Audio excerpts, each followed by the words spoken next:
Oh, hi there. Ollie Anderson here. This is a quick video about the cycles of tension and release that are unfolding in all of our lives constantly, but that we need to learn to navigate if we want to find a sense of balance. Ultimately, if you can understand these cycles, then you're going to be able to work with them so you can get better results from life, have less stress, and flow in a more creative way towards your vision as you allow the unconscious to become conscious as part of this overarching cycle of tension and release.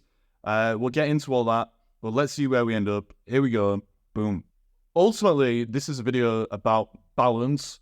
Balance, in the simplest possible terms, it just means not too much and not too little. What we're talking about here is the cycles, like I keep saying, of tension and release.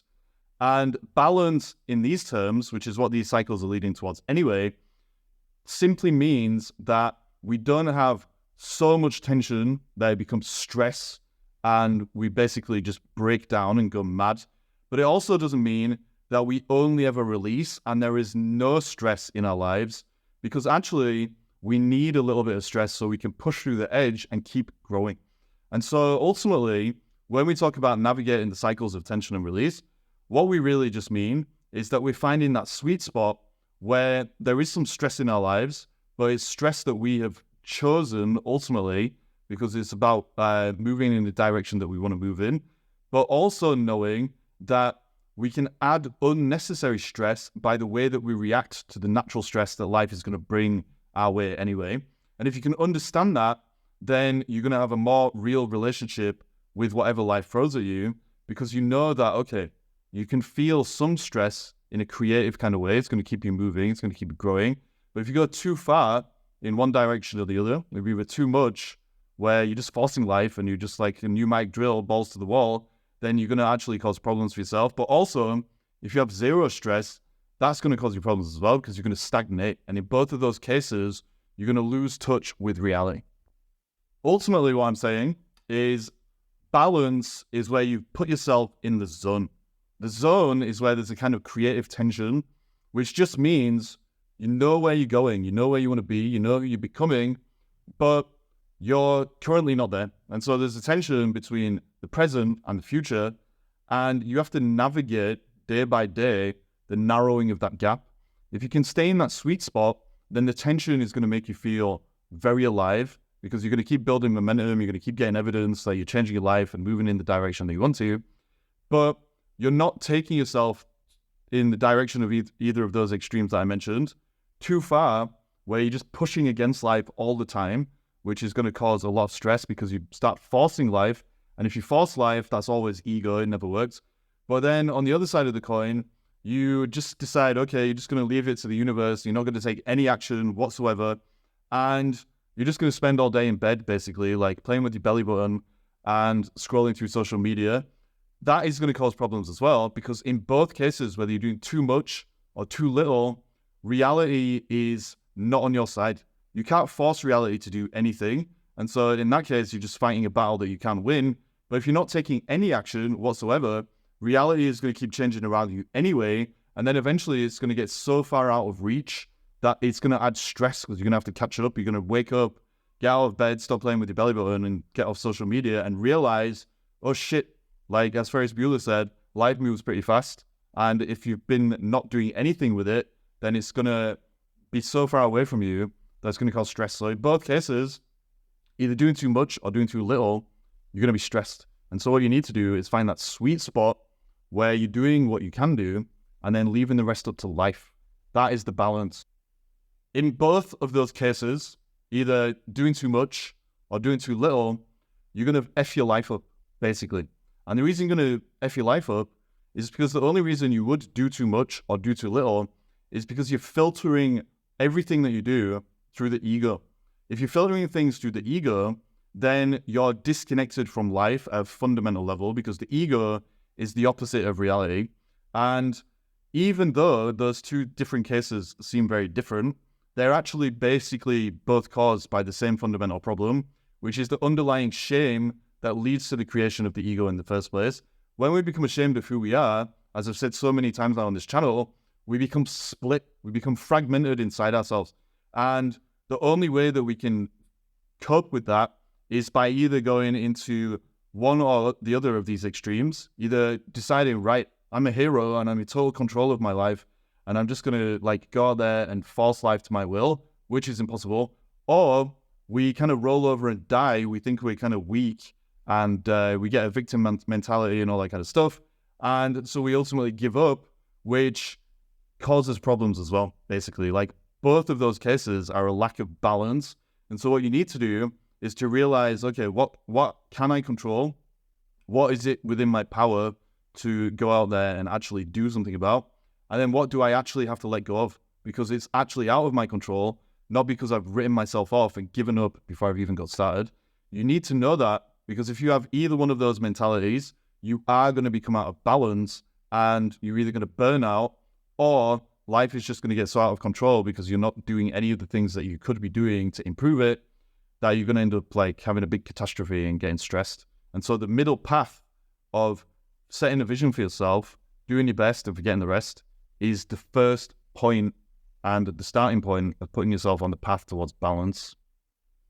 The qualities that you need to develop really to start bringing this kind of balance into your life or walking this middle ground is to slow down and to start responding to life instead of just reacting to it. Both of those approaches I mentioned, the unbalanced approaches, either been a big hero or been a big victim, rolling over and dying or giving up at least, both of those approaches are a reaction. It's a reaction to the stuff that you've been through that's taken you out of life and stopped you from navigating it and working with it via acceptance, basically. If you can slow down and teach yourself to respond, then you're going to learn to be able to actually navigate life as it happens, rather than the ideas in your head that are causing you to just react to it. If you understand that, it's going to make life so much easier, because actually you can navigate life by unifying the past, the present, and the future. That sounds very extreme, very pretentious, maybe, but all it means is you understand that the past, present, and future are connected, and you keep moving as life moves around you. You know that the past is gone, but you know that it informed where you are right now. You also know, though, that you have a vision for your life and for where you're going. And as long as you have that vision, you can have that kind of creative tension that I talked about earlier in the video, where you know this is where you're headed, you know this is where you are, and you know that you're going to close the gap. But you can only close that gap by being responsive right now in the present moment, so that you can mold life as it arises and as you take the actions that you need to take, the inspired actions, to get where it is that you go. If you don't do that, if you're not responsive and you don't slow down, then you're just going to be out of balance and you're going to cause yourself problems. A lot of the time when we talk about being present, we talk about just being completely still. Now, that may be the case if you're meditating or something and you have like an interdimensional metaphysical experience where you transcend time and space and all those kind of things. I'm not saying that's not going to happen. Like, actually, I do that all the time. But in general, when we've been present, we're still connected to our breath, which is moving. We are still connected to the flow of time. We're still a consequence, living as a consequence of whatever it is that we've been through in the past. And we kind of know that we're moving towards the future. So if you understand all that, you can actually slow down, like I say, and start responding to life as it moves around you. You can't do that if you're not present. And so the reason I keep going on about this is because you need to understand it so that you can actually start to put yourself in the only place where you can find balance, which is reality, because reality is always trying to balance everything out. If we're disconnected from reality, or we're disconnected from the truth, then we're going to feel the presence of the void in our lives.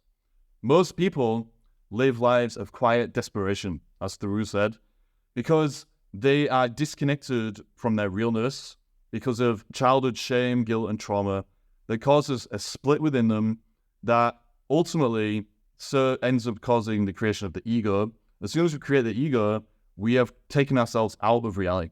And that's normal, actually. Like, nobody really gets out of childhood alive. But it means that most people are walking around living lives trying to fill or to escape from the presence of the void. That means that most people are walking around with a baseline of tension anyway, because the ego is tension. Anything that takes you out of that natural flow of reality is going to cause tension in your life. The problem is, most people, when they feel the presence of the void, they don't understand that it's just a sign that they have become disconnected from themselves. And so they add extra levels of tension by trying to cope with that initial feeling of restlessness and existential dread, or however it is that you want to describe the void. They get addicted to things, they distract themselves, they get unicorns, which just means that they put something on a pedestal as a substitute for the truth, which they think is going to save them, like their careers or their partners or whatever it is. And it all just serves to make things worse and worse and worse. The tension keeps increasing. And if you put yourself in that scenario where you keep piling on the tension, then eventually you're going to snap. And if you look around at you, at the world, I think that is why there is so much chaos. There's so much disharmony. People are just arguing and everyone seems to be going mad. It's because we're all adding tension. Eventually it will release. And if you don't go with it or navigate it so you can release it on your own terms, then everything is just going to release itself anyway, and your life is going to come crumbling down. This all comes down to something I've said a few times on this channel, and in my book, which I don't know where it is, Shadow Life, Freedom from Bullshit in an Unreal World. Self-destruction is self-resurrection. If you keep adding tension to your life because you don't face the truth about yourself and put yourself back in that natural flow that I was talking about by being present and having a vision and blah, blah, blah, blah, blah. If you don't do that, then you just end up adding so much tension that eventually things have to collapse, because you can only add tension with the ego, which is unreal. And so you're either forcing life in the way that I was talking about, which is never going to work. The more force you add, the more likely you are to break, or you're not going to be doing anything because you think that you can just trust the universe without doing any work or action or whatever. And life is going to get further and further out of your hands. And then your life is going to be destroyed because you tried to stay here, which is just a form of resistance. Life kept moving and went all the way over there. And you have to hit rock bottom. You have to find that life is destroyed in some way so that you can get rid of this mental construct of the ego and everything that you built on top of it in an attempt to fill the void, so that you can actually find some solid ground and start building again. And so one of the reasons that a lot of people find themselves out of balance is because they're clinging to these ideas that are ultimately going to destroy them. If you do get destroyed in that way, well, it's actually good news, even though it's going to suck, because actually it's going to allow you to find balance. But actually, most people would probably prefer to avoid that because it's not a pleasant process. And if you just accept reality anyway and work with it and look for the signs that you are out of balance and then do something about it, then you can avoid a whole load of trouble that you don't really want or need. So let's finish this quick video with 3 examples of losing balance because we're filtering things through the ego, basically, and it's taking us away from that natural flow. The reason the ego takes us away from the natural flow that I was talking about is because the ego is the illusion that things don't change. It's the illusion that we're separate and that we're static, separate from life as it keeps moving and evolving, and static in the sense of just the image we carry is final and it's never going to change, when actually we're all a work in progress, blah, blah, blah, blah, blah. So the 3 areas I want to give examples in are physical, mental, and emotional. At the physical level, it's kind of simple. We can either go too far or too not far, like not far enough, into the way that we relate to our physicality because of the ego stuff. And it always comes down to the shame that we feel ultimately, and our response to that shame as either being a big hero, like I was saying, or rolling over and dying and giving up because we think we have no power. When it comes to the physical realm, if we're like a big hero, we think that we can just take total control of our lives, which is impossible, and we can force everything to our will. That's when we go too extreme with our exercise regimes. We try and, we inject ourselves with steroids, whatever it is. We're just constantly living in the gym. We don't spend time with our families or anything like that. Working out is amazing. I work out every day. But if you do it too much because you're filtering it through the ego and you think it's going to actually fill the void inside you, it's just going to cause problems, basically. And the biggest problem it's going to cause is you're going to be stressed. Your body is going to get so much stress from the tension that you're putting it under, that you're going to have a heart attack or something terrible is going to happen. I'm trying to be quick, but hopefully you get the point. If you go the other extreme and you're out of balance, then you're not going to do any exercise whatsoever. You're going to get overweight. You're going to have shortness of breath because you're not doing any cardio. You're going to have all kinds of problems that could be avoided, like really high blood pressure or whatever else it is that people get. Basically, you need to find the balance. You can't do too much. You can't do too little. You need to find that middle path where you're stretching yourself and it feels good and you're getting the results that you're happy with, but you're not doing it to compensate for the void and the emptiness that you feel because of all your underlying stuff. When it comes to our mental lives, it's the same thing. If you think too much, then you're going to drive yourself mad. You're going to have all kinds of questions that can't be answered. You're going to be going round and around and around in circles, stressing yourself out. And ultimately, it's because of the same thing. You think that you can control everything, and so your brain is constantly clamoring to answer everything, even though life is ultimately just a big mystery, as they say, and you can't answer everything. If you don't think enough, then you're going to have problems as well, because you've decided, perhaps, that your brain is overrated and that you don't need to use it because you can just follow your heart or whatever.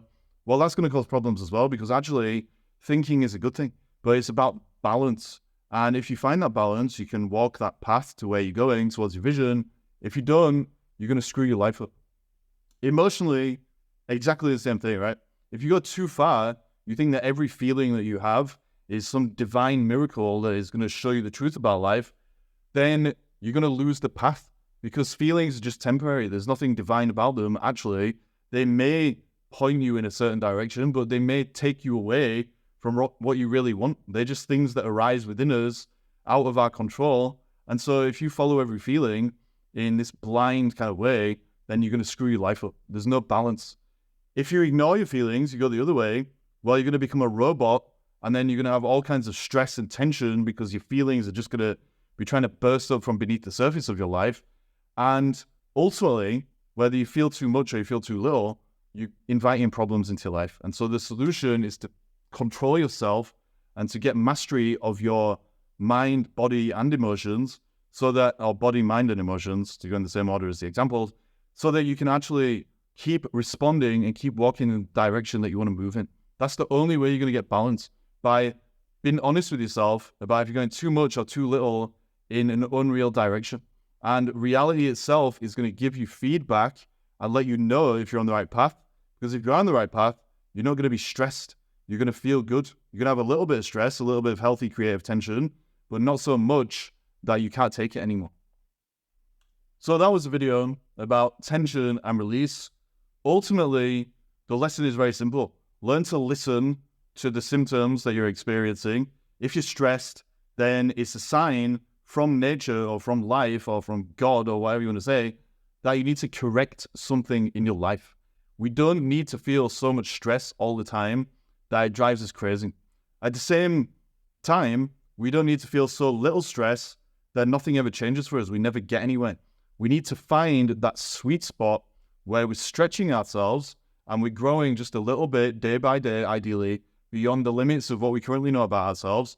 But we're listening ultimately to our body, our minds, our emotions, and we're flowing with life in a healthy, real way, rather than stressing ourselves out because we lost touch with the reality of tension and release.